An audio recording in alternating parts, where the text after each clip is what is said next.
Welcome to Media Sandwich. I'm Scotty Myali, better known as Toaden from Toaden.com and YouTube.com/ToadenJ. With me is Mark Monster from CrazyMark.com. Hey, if you're watching this on YouTube, do us a favor, hit subscribe, hit that bell so you know when we come out with videos. We come out with a podcast every week. If you like us, please do that. If you're going to leave before this is over, do that at least so you know to come and check in next time, see what the topic is. If you're just listening to us on a podcast, again, thank you. Follow us wherever you're listening us at. And you could always find more of the podcast at MediaLayersandwich.com, as well as our individual websites. Now, today, we actually had an interview just kind of bounce out on us. We don't need to name names or anything like that. It was just like technical difficulties. And It happens. We're going to reschedule. We'll get that person back in a few weeks, hopefully.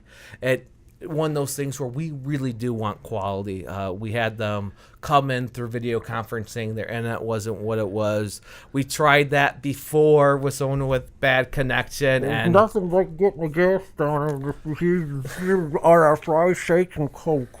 Nobody wants to listen to a gargled digital voice for a half hour. We want our guests to have quality. Exactly. What they say is important. Our guests are number one, and our audience is number one also. I like to order a number one with extra cheese. Can I change those fries for something else? Fries? Yeah. Instead of, I'm trying to lose weight, so that's one of the things I'm constantly asking now. Hey, can I get something besides fries? Charge your video batteries. I mean, really, you get somebody over there. I'm going to tell you about my web. What happened? Every dollars. Wait, did you make $1 million?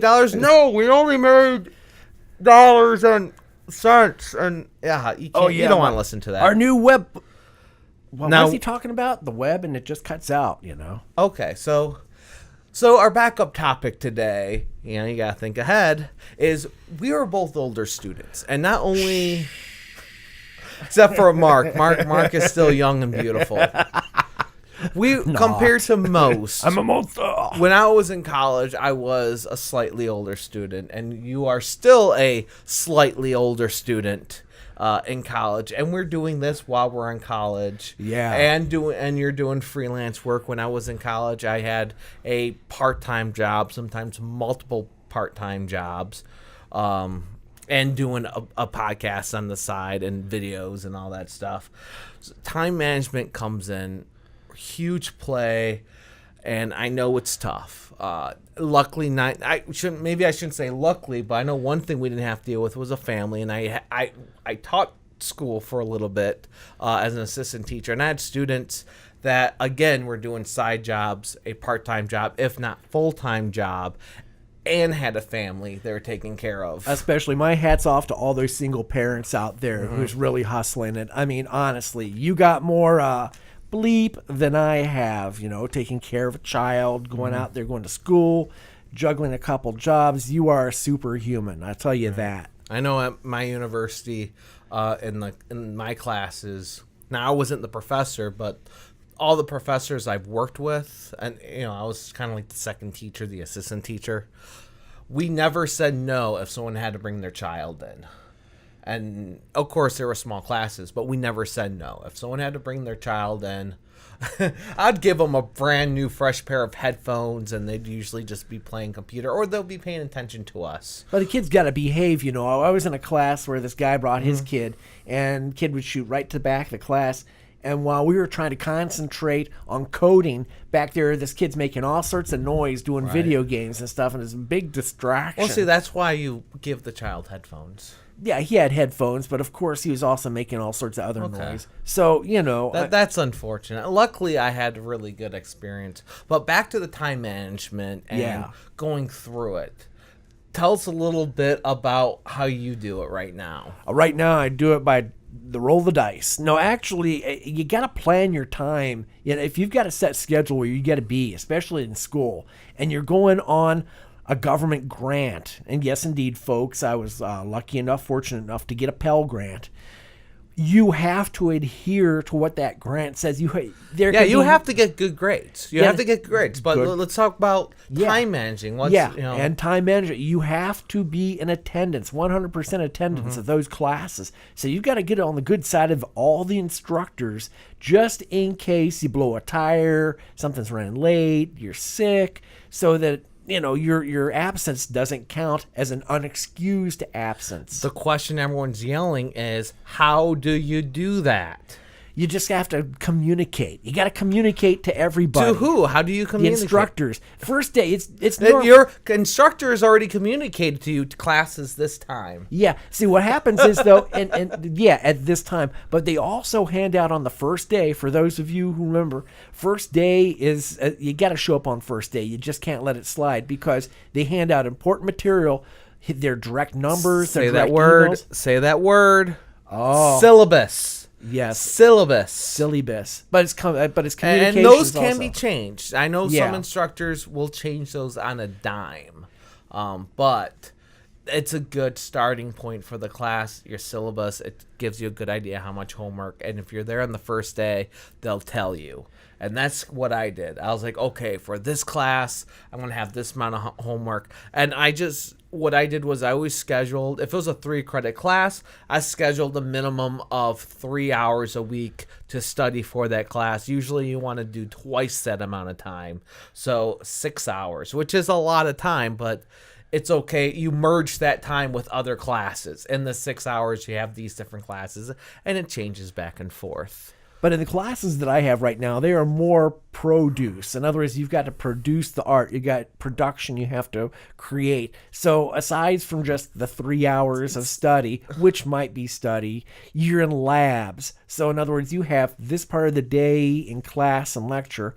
Then you're going to take the other half of the day, or if not all of the day, in labs, because they have the technology, they have the programs that you need to create what is required of you to produce. Did your college not give you a laptop? No, we weren't given a laptop. Okay. No. Okay, I was lucky enough to be in a college where I got a laptop. I mean, I had to pay a deposit, and I got that deposit back. But having that laptop, that was amazing, because I wasn't restricted to a lab. Was it a Mac or a PC? It was a Mac. Oh. Well, I good learned on Final Cut Pro. And of course, I switched from Final Cut Pro, we're talking about video editing here, to Adobe Premiere Pro. And that was done after I graduated. Like I said, I taught at the same university a few years after I graduated. So I had to learn on the fly. Like, by the way, we're gonna teach Adobe Premiere Pro. Can you do that? Yeah, give me like 2 weeks, sure. You got to have that answer right away, and there's other editing programs I'm trying to learn now, because I might switch again. Avid is a fun program with all the bells and whistles, but there's so many. They're a like lot of fail Avid safes. users switch to Final Cut Pro, and Final Cut Pro switches to Premiere, and Premiere switches to Vegas, and now Blackmagic has DaVinci. Which is not just for color correcting anymore. Now it's also video editing and audio editing, which is nice. But I can see why they'd use Avid out in the field for filmmaking or any super professional production, because there's just so many fail-safes in the program in case somebody forgets and deletes something. Well, you have to understand, I know Avid for a while was the standard, but so was Final Cut Pro. So was Premiere. So was, Sony's never the gold standard, but what you just said can apply to all of those. Now, back when I was, I've seen films done with all of those. I've seen top-notch productions done with all of those, and that's getting a little later down the line. When we're talking about learning, we're talking about whatever the college provides, what the college wants you to learn. How do you set aside time? When I was in college, I got a job right away. Actually, I had a job when I started college, just a simple part-time job, which I was very lucky to be able to study at my work. I was extremely lucky able to do that. And since it was only a summer job, I mean, how cool was it? My job was a pool boy. I was literally just hanging out by the pool in an apartment complex with my laptop in a cardboard box. So Hey, Toaden, wait. Any Baby Ruth stories? No, anyway, back to your story. Go. you don't want to hear those. Yeah, so I would be sitting at the pool with my laptop inside of a cardboard box, and that's how I learned to edit. That's how I self-taught myself how to edit, was just sitting at work playing with the laptop inside of a cardboard box. And I was, I knew when the job was going to end, or at least I thought I knew when the job was going to end. And I found another job at the university, video editing and in their audiovisual service. And I found it that way because I was at school way too early in the day. Just because I had like a 3-4 hour gap between classes. So instead of going home or something, I would stay there and I would study, or I would play with my computer, whatever. So I started talking to everyone I saw. One of the guys I saw was running in and out of my film production class, which was just starting. And this guy was moving boxes, and I was like, "Hey, sir, do you need any help?" He's like, No, I got it. Are you sure, sir? Like, honestly, I have nothing to do for 2 hours. I literally have nothing to do. I'm willing to help. And he's like, all right, fine, grab that, come over here. And he turned out to run the studio at the university. Basically, talking to him, I got a job that day. And we were able to schedule that job, so when I was done at the pool, I immediately started over there. And that's how I started working in audiovisual services, which I still work in an audiovisual service department today. And that does include some video, but it's also more room technology, integrated technology stuff on top of that, and events. You have to understand, audiovisual isn't limited to, it's a very super generic term, almost, too generic. When someone says they're an audiovisual specialist, you don't even know what they mean anymore. You have to be like, no, seriously, what do you do? They play with Candy Crush. No, actually, back to the time element here. Right. In your editing, you're going to have to find, first of all, back to you getting there to school early. You were beating the traffic, though, right? Yes. Okay. I would definitely be I also wanted to find a parking spot. If I didn't beat the traffic, I didn't show up early enough, I didn't get a parking spot close. Yeah. I had to park on the other side of the campus. There you go. And walk 2 miles. There you go. So that's why, and then you had that extra time element between classes. But then, you had to do this A and B. So in between on time, top of that, we had to carry, when I first started, we had to carry all of our equipment. Like, we had to purchase, now they don't have to purchase their own equipment, thankfully. But when I was in, I had to purchase my equipment. So I would literally be walking with a camera bag and all the other, and the laptop and whatever else they told me I had to bring, a tripod. One of my buddies used to bring around a 3-piece lighting kit with them on top of everything else. We'd show up to a math class carrying all this stuff, put it in the back of the you knew when the film people were inside of a class because you just see all this equipment. And we're like, yeah, we have a video class afterwards, and we're not leaving this in the car. It's like they got their little red wagons parked up against the wall, and here's this one guy with the 3/4 deck along with everything else, but those were the days then. These days, somebody walk in with a trench coat, and it's like, no, I'm not going to do that. This pocket is for the computer. This pocket is for the sound device. This pocket over here is for the mic. And this is before we all switched over to, most people were switching over to DSLRs, too, so these are bigger cameras. I mean, you're going off. Who needs to work out with weights with those things, Oh, man, we bulked up. Bulking up with the We were bulking up with our equipment. SVHS. I swear we all lost weight. Or at least those of us that would show up on time. But we would do that. We would have our schedules planned out. And we knew, and I still tell all my students, hard for me to say I don't have students anymore, but I would tell all my students that you always need to be working something on the side. And yes, this includes the people with families. I know this one guy, he, full-time job, family, but he'd be working on scripts for a movie. He'll be shooting trailers and 5-minute movies and just stuff with it, like short commercials with his daughter. Just like, hey, we're just going to do something for the Detroit Zoo. And there'll just be the adorable little things. and those are his demos. But He would it's send all those about demos out. Yeah, it's all about keeping up with your practice, because if you stop doing it like any artist, they'd be like, wait a minute here, then you got to get back on and ride the bike. The time element, once again, going back to that in school, it's really important, again, circling back around, that you got to show up for those classes. You got to respect those instructors, because suddenly they're your boss and you're the client, and you got to get in there and learn. What do you believe is the number one thing to do? Whether what if you had to put your order? We'll just say family's number one. We'll just put that out there right now. Family's number one. Oh, health. What's number two? Health. If you're not healthy, if you can't participate, then what good is it? So you gotta take care of yourself. You gotta get some sleep. You can't just burn midnight oil and think, oh yeah, I'm gonna be invincible. And don't lean on those power drinks. I know a lot of peeps out there. I'm talking to you and you and you drinking that Monster Energy drink right now. I almost ended up in emergency room because I was chugging down those power drinks, and I had a late class after being working in other classes all day. I've been there too. Every week at 9 o'clock I had a class, and right after that class I did I would go and do audio for an event, and man, I almost ended up in emergency room doing that. I had a guy, a fellow military veteran, grabbed me and he looked at my eyes and goes, "What are you?"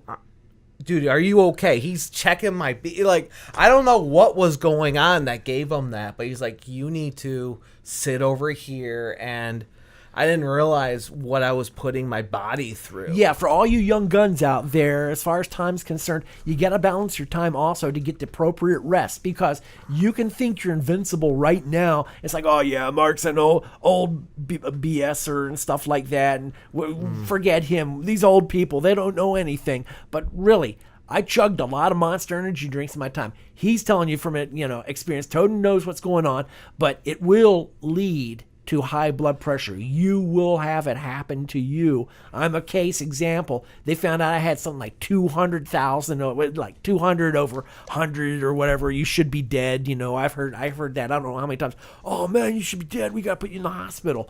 But no, miraculously, and I don't do that stuff anymore. So really, you got to get your sleep somewhere, sometime. Yeah, you do. You have to set aside time for sleep. I know it's tough. So you have to, the hard part of that for me, I have to set aside time before I go to sleep, because I need to unwind. I know everyone unwinds differently. I need my time laying in bed or sitting on a couch for at least half hour to an hour, just watching TV or just playing on my phone or something. I need that time before I go to sleep. I know I need that time.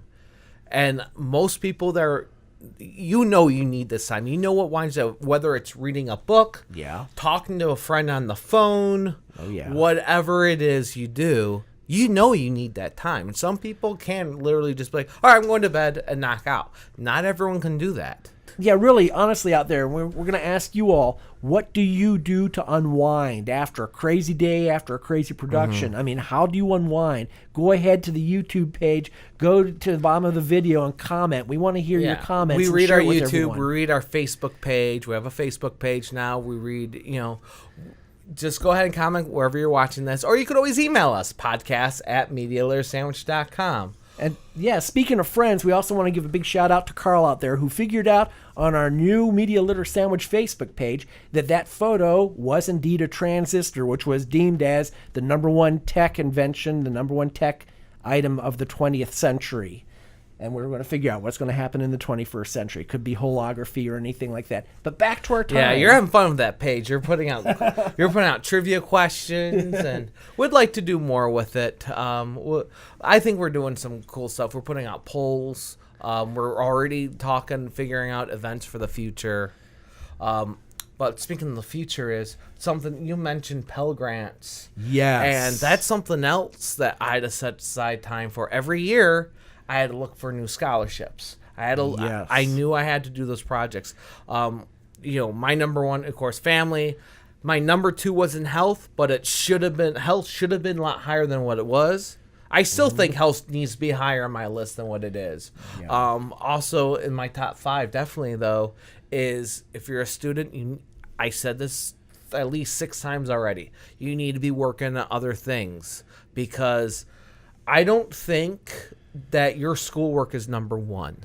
Your schoolwork is not number one. Correct. I know you're like, dude, seriously, I need to do this to pass. Yes. Yes, you do. And you should take it seriously. But your number one job is not a student. I do think you should be working. I do think you need to do other projects, because your schoolwork, what you learn in class, is the first step. You need to already be on that second or third step. Definitely. You're going to find out in the real world that what you learn in school and what your boss expects from you is 2 different items. Mm-hmm. And, when you go out to find that job or whatever, like say, for example, I'll give you a quality example here of other than being in school. You go out and you participate with your craft and whatever it can be, whether it's a freelance job, whether you're volunteering. I know people who have volunteered and have ended up getting a job because they volunteered somewhere. Oh, yes. Oh, yeah. The reason I was working with a place called M33 Access up in Rose City. It's a fantastic place. A big shout out to Glenn Wilson. I hope everything's going well for you, sir. But they discovered me through producing a TV show, working with a TV show called Weekly Entertainment. And they saw this and said, hey, can you do for us what you're doing with Weekly Entertainment? I said, sure. Went up, got the job. And see, it all has to do with participation. Because if you just go to school, do what you're told, go home, sit like a bump on a log, you can't do that. I don't know how many times I've talked to successful people, and they told me that the reason they got where they are is because they were doing other things while they're in college. I know a couple of different reporters. They would, on the weekend, drive 6-7 hours to a job just to get on the radio or just to read the news or write a news story. Yeah. And it barely paid for the gas money or whatever. And then they came back. But it got them their first job. That was their first job. It got them on the resume. It's a very tough world sometimes. It sucks. You shouldn't have to do that, but you do. What you learn in school is really, you only have so much time. If I was teaching an editing class, I could teach you how to cut. I could teach you crossfades. I'll give you a couple projects. Let's say I gave you 3 projects. And your major was something else, so you might not have been able to do another video thing, but you want to do video. You need to take those steps, and you need to go to the next level. Not necessarily next level for the project, but next level on your own time. And like, okay, so I was able to do this. What if instead of mixing on this kind of beat, I mixed on that kind of beat? If you're doing music or something, you need to experiment. Like, ooh, what does this button do? Because that's what's going to get you to that next level. That is what's going to lead you to learn another thing and another thing. It's true. Pretty much everything you learn in college, you can learn off the tutorials and you can learn on your own now. I'm not denying that. Why go to college? Because you do need that piece of paper. That's true. I know it doesn't make sense, but that's the world we're in. Yes, it is, and I'll tell you. And I'll look back. As far as time goes, take that time that you have that's extra and create. I know all you creators out there with the camera, in the studio, with music, whether you're working in a television production or you're putting together a tutorial or working with education or doing something with a 501c3. You got to get out there. You've got to put yourself out there. If you just, again, I don't know how many times I can stress this. Going to school, then coming home and not doing anything just isn't going to get you anywhere. All the jobs I have ever obtained have been through being out there. I've never gotten anything through Monster.com, through Michigan Works. Nothing came to me from Michigan Works. Nothing ever came to me through the newspaper. Nothing. All the conventional stuff out the window with me. And you'll find that with a lot of you creators out there. Toaden, how'd you get your first job or second job? Well, the job I'm on now is I told you how I got the job when I was at the university. Yeah. And I've spent, when I was working there, I was only part-time. I spent so much time at job fairs. I would go to a job fair almost every other week. Okay. I never got a job through. I got freelance work through it. Okay. And that includes through other people at the job fair. You go, I'm not a technology, I'm not a computer guy, but I went to computer programming job fairs. Okay. And talked to other people, because so many of them are also working on other projects. I was able to create videos for some of them, so I got freelance work doing for other people's side projects.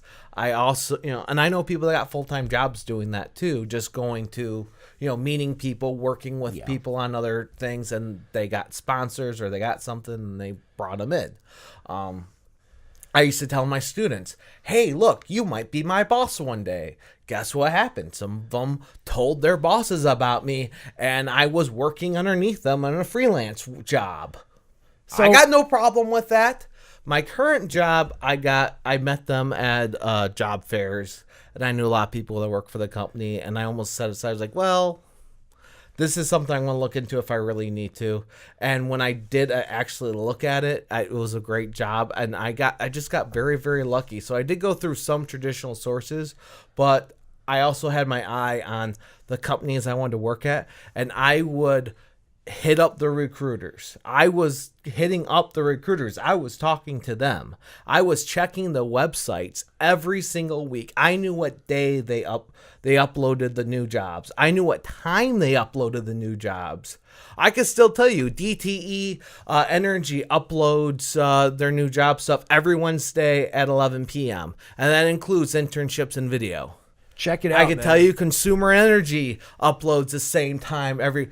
I don't know why to Energy, because they both went to job fairs. That's how I know. See, that's the thing. He took the time out of his life to go and socialize with these people in public. And did you get any? And you did. You got jobs out of socializing with these people at job fairs. So not even even the other people they're looking for jobs. Okay, so cool. So you know that now. Take some time out of your schedule. Go to these job fairs. Get in people's faces. Introduce yourself. Let yourself be known and what you do. I know people that got jobs going to the bar just because they talk to everyone. I got freelance jobs like that. There you go. Yeah. Putting yourself out there, Don't sit behind your world and be afraid behind your computer. That's what they're looking for out there in the job world, out in the workplace is, are they able to put themselves out there and communicate and become part of the corporate culture? The crazy thing about jobs is, if they are hiring you straight out of college, they know they need to teach you a lot. They need to teach you their way of doing things. They know this. Yeah, the corporate So culture. they're not necessarily interviewing you on what you know. They're interviewing you to see if you fit in to their corporate structure or to their culture.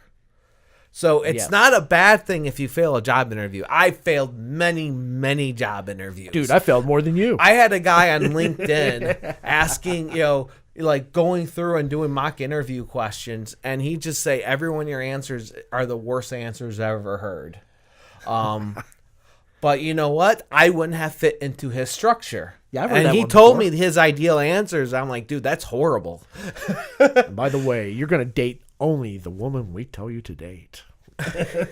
I mean, I've been to so many different job workshops. It's amazing. There is no one right way to write a resume. I've gone through just throwing a number out there, 20 different job resume building things, and they taught me at least 50 different ways, because each one teaches you multiple different ways to write a job resume.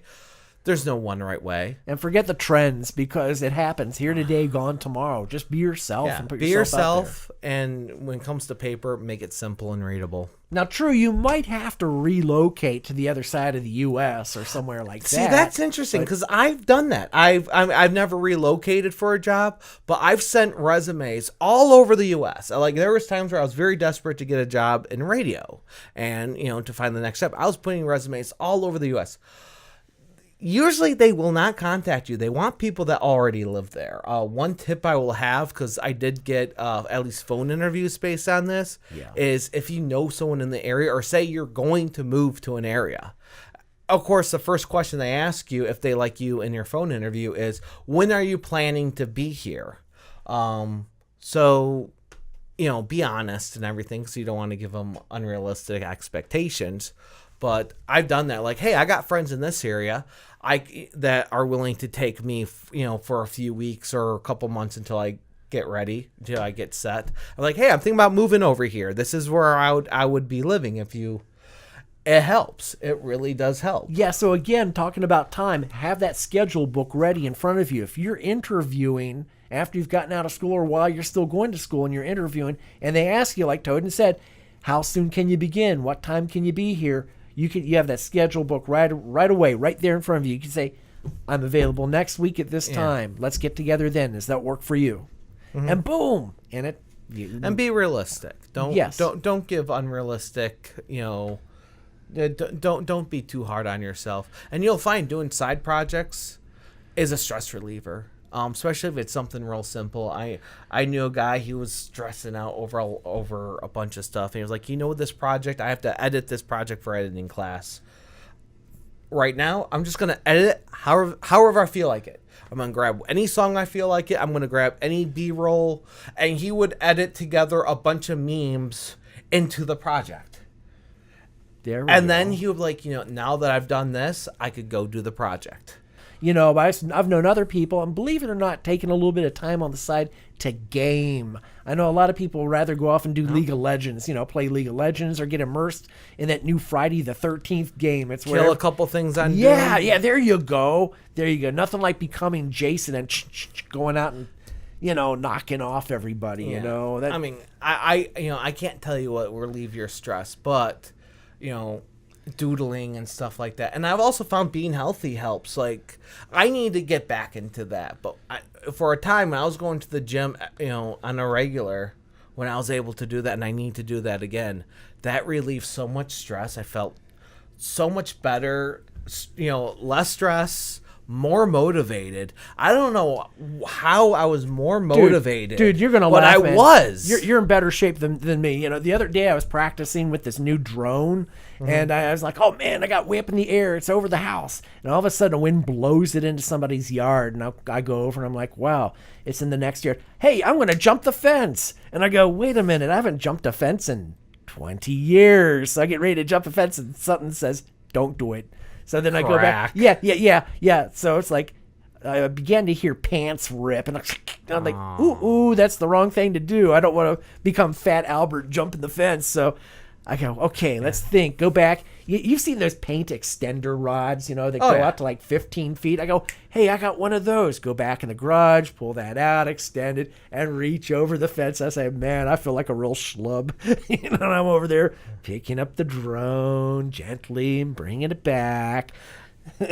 I once asked another photography podcast, a very good one, and a very large one. I'll just say it, Fro Knows Photo.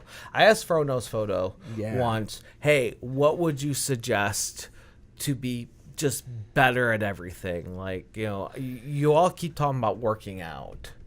Why is that important? Does this work? And they all said yes. Yes. Just taking 20 minutes to an hour a day or every other day helps a lot. What do they prefer?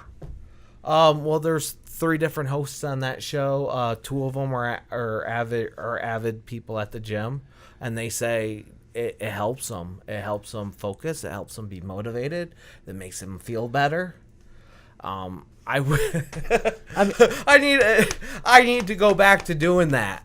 Yes, Toaden and I look like a bunch of dwarves. We always ask them about, they always talk about time management too. People handle time management differently. Yes. I know some people, the Google Calendar works great for them. Other people, alarm. Myself, yes, I have a calendar that, what am I doing today? Pull it up. Okay, there's what I do. I used to have to hard write it too. And I have a gigantic calendar in my office here that tells me everything about the podcast. It has all the major days, this day is for that day is for that. And I just looking at a calendar helps me. Even if nothing's even written on the calendar, it helps me. I like to write my calendar out. Yeah, because Facebook events helps me a lot too. Anything with an event, if I know, because we go to a lot of events, if an event doesn't have a Facebook event, I complain and I tell them, get an event up. That helps me so much. So you like the old electronic I'll stuff, add you know, events to the page. You know that. If we're going to an event, I'll go to the Facebook event. There's a little, other thing, and I click add to page, and I'll add that to my Facebook page and stuff. So other people can see where I'm at, but it's also for me to click and see it right there. And now I also add those to the websites. So I literally, I don't know where I'm going to be. Let me check the website. Right on. I'm not doing it to be like, oh yeah, you didn't have to ask me, just check the website. No, I did, so I remember where I'm going. And that's cool, you know. If you want to keep all that electronic and digital stuff on your smartphone, that's cool. But I still carry around the old dollar store calendar. Because also I'm scheduling shows, and then I can schedule stuff around my schedule and the shows and stuff. Right. You know, anything that's broadcasting, going out through the networks and that kind of thing. Right. And I find just writing things down, even if I'm not going to look at it again, just physically writing it down helps me commit it to memory. Yes. And it helps more than typing. When I was in school, what I used to do a lot was... because I didn't have time to recopy my notes. Yeah. So I would type into a Google note thing. That was huge, especially when you're sharing notes with friends or you're all working on a group project. You write down their notes, and they go look at it, and they'll correct it, and they'll add their notes. That was huge, but physically typing it out or writing it was huge for me. Like, I would have to rewrite other people's notes just because if I just read it, it wouldn't always stick. Especially when you're running off a little bit of sleep and you have all this other stuff. Learning does totally wear you out. Yeah, it does. You got to get a lot of protein in there. So, out after that prey, be the carnivore. Go after the prey. Don't eat those sports bars. Don't eat a Cliff Bar before class. I learned the hard way. Uh-oh. If you're hungry, I know it's tough. Just bring your lunch. Bring healthy snacks. Bring fruit. Yeah, that sugar. If you have a chow hall and they have fruit, bring a backpack and stuff that fruit in your backpack. I've done it. It's way better for you than going to the corner store or school store and buying those Cliff Bars or buying any of those feed your hunger bars. What's it? The $1 million vending machine. Because all they're going to do is make you gain weight because you're not doing anything to lose that extra protein that you put on. They're made for you to gain weight. That's what they're made for.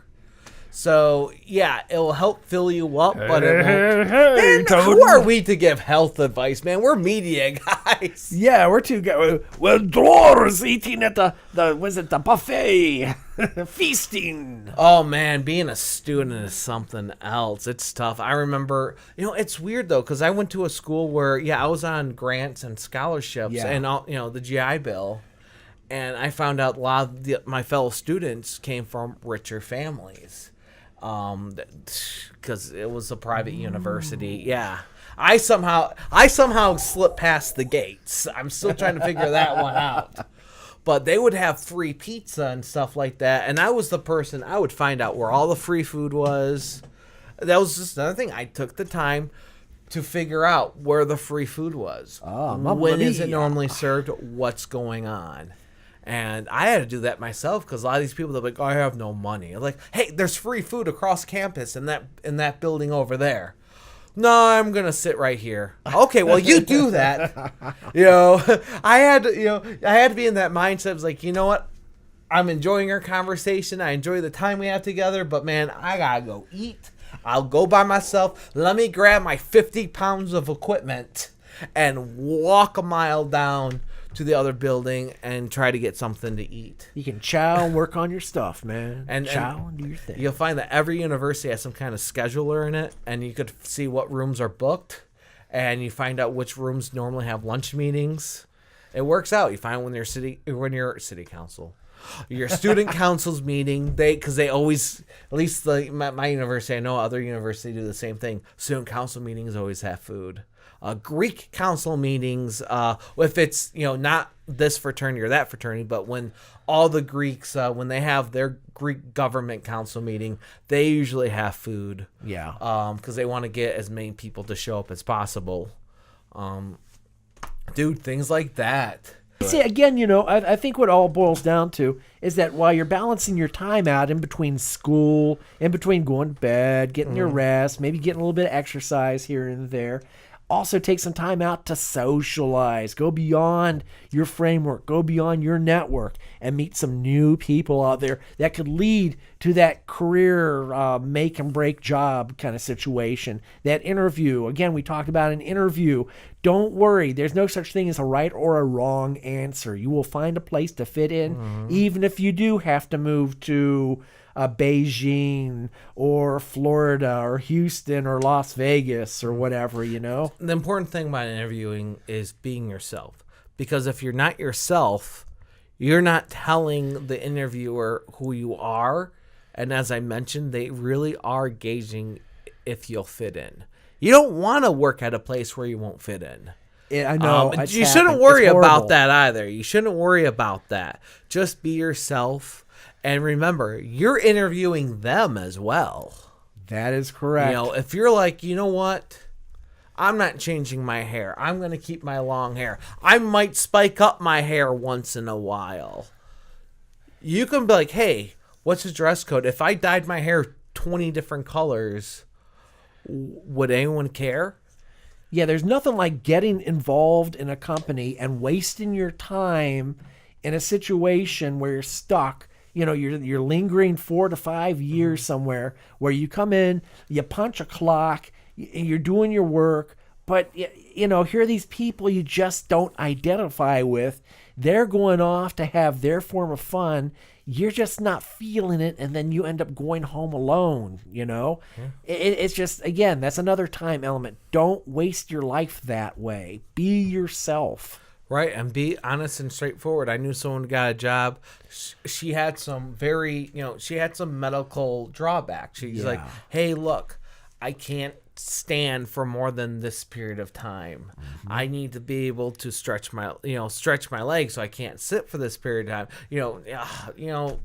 Things like that. And she ended up working a job where they wouldn't allow her to sit down. But you hired me. You knew this when you hired me. Do you understand? You knew this when you hired me. So she quit, and she said, and she told HR department, like, hey, look, I told them this.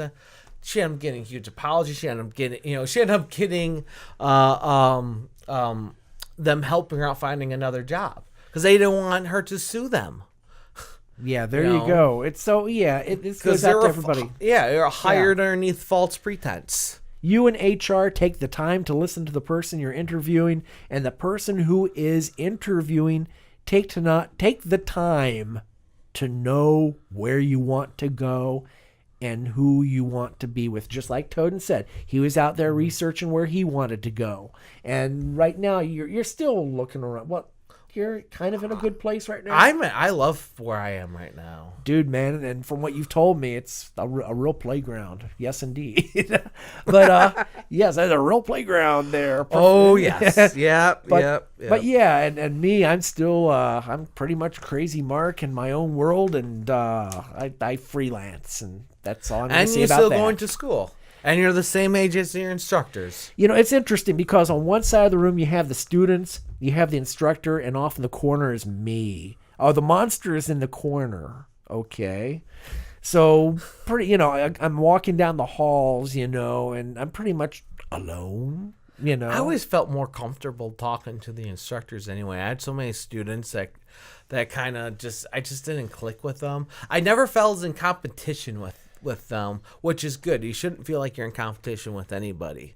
I know in California and other places, I even went to a tech school where they're like, no, you guys are in competition. Look, you should never feel like that. You should know that once you start doing something, everyone kind of falls into going to different areas. In media, There's a billion different areas. Like I said, I end up going towards more of an audio-visual area with actual audio-visual equipment and integrating whatever. And people are like, oh, yeah, I'm doing the same thing as you. Are you? No, they're not. They're doing movies, which is fine. That seems to be the biggest thing. I knew in advance what I wanted to do. Yeah, and the big thing too. It's like where I'm going right now. Not advanced. It took a while. Yeah, Sorry, go ahead. yeah. It's really where I'm going to right now. It's their whole thing is they want to get you. Their high expectations would be like, okay, you're going to be working on the line with Disney, or you're going to be working over at GM, or somewhere of that nature. True, those are all great jobs, but I don't want to be stuck in a seat all day long in a particular cubicle, so to speak. So I mean, here I am. So you experiment, and the more you got an idea where you want to go, tell people. It's okay to be like, I'm not sure where I'm going, because no one's for sure. No one, and people change their minds and things change. That happens. But hey, look, I'm really enjoying this over here. I kind of want to go down this area. I kind of want a paycheck. It's like, hey, I could make a big pay. If I only work 3 or 4 jobs a year, as long as I can live off those paychecks, I'm okay with it. Or hey, I don't want to bounce around from job to job. I want a good steady paycheck. All this helps. See, but the one thing I figured out that took too late to figure it out, but it was don't pursue the money, pursue your like. Because if you like what you do, the money would follow. So do that. That's where your time element will fall on. Don't spend your time chasing money. Spend your time chasing what you like. Not the money. Remove the money from the picture. That'll happen later. Okay, so this is going to be really fun for me to edit, because I know we have a ton of footage here. We talked about a lot of different topics here. If you liked what we talked about, please comment, rate, subscribe. Tell us what you want us to talk about. We interview a lot of people here, and we do go deep on other more specific topics, such as lighting and audio. And we've been interviewing a lot of cool people lately. Yes, we want to talk to you. Maybe. We go to a lot of conventions too. But please, if you like this, comment, rate, subscribe. MediaLareSandwich.com. Mark Monster from CrazyMark.com. I'm from Toaden.com. William's not here, but you could find him at allaboutwilliam.com. And of course, you can find all our websites at MediaLareSandwich.com. And all the previous podcasts. You can listen to us there. You can listen to us on Podbean, iTunes, Google Music, or whatever that is. We're all over the place. And YouTube. So please subscribe, comment, all that good stuff. Thank you for listening. Thank you for watching. The video version it just feels like a different show, especially when I'm gesturing with my hands the entire time. Thank you for listening. Thank you for watching. I hope you enjoyed our discussion, and may the algorithms be in your favor.